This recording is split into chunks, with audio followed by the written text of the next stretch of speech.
पश्चिम Asia की जंग के बीच अब ईरान ने चौतरफा कमाई का रास्ता ढूंढ निकाला है।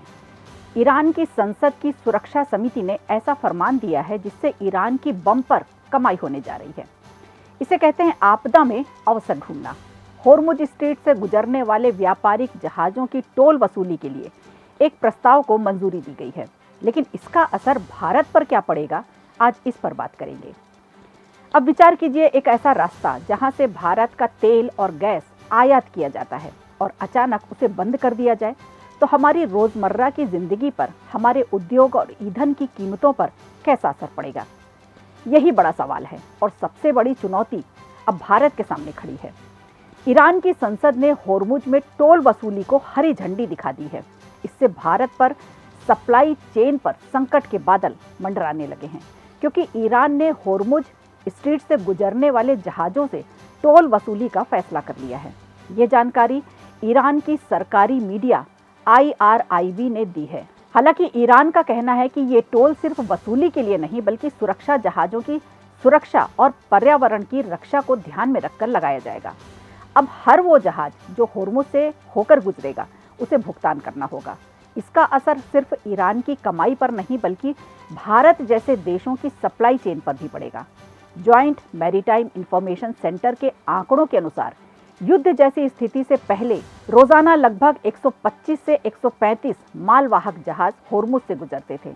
इनमें तेल टैंकर, LPG और LNG टैंकर सहित कार्गो जहाज भी शामिल हैं। अनुमान है कि इस टोल से ईरान को सालाना 100 अरब अमेरिकी डॉलर तक की कमाई हो सकती है। इस समय भारत के लिए यह रास्ता अब थोड़ा मुश्किल हो गया है। युद्ध शुरू होने से पहले भारत का लगभग 55% कच्चा तेल, 40% LPG और 50% LNG इसी मार्ग से आता था। इसके अलावा कार्गो आयात और निर्यात भी इसी मार्ग पर काफ़ी हद तक निर्भर है। इसका मतलब यह है कि होर्मुज सिर्फ एक समुद्री रास्ता नहीं, बल्कि भारत की ऊर्जा और व्यापार की रीढ़ है।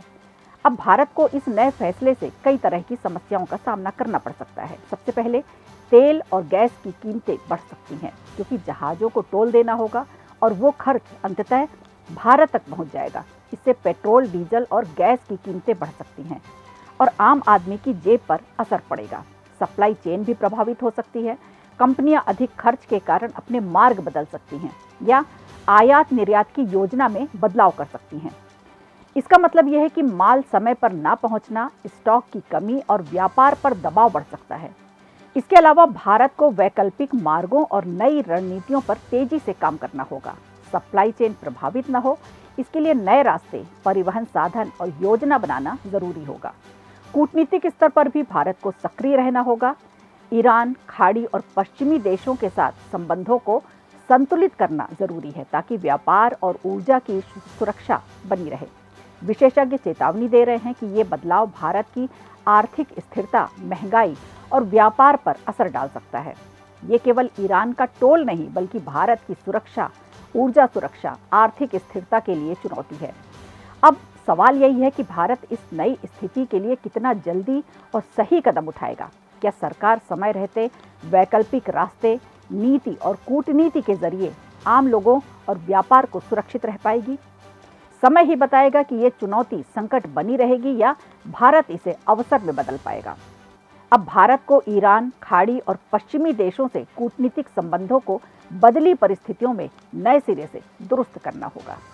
वीडियो अच्छा लगा हो तो लाइक कीजिए, शेयर कीजिए और कमेंट बॉक्स में हमें ज़रूर बताइए।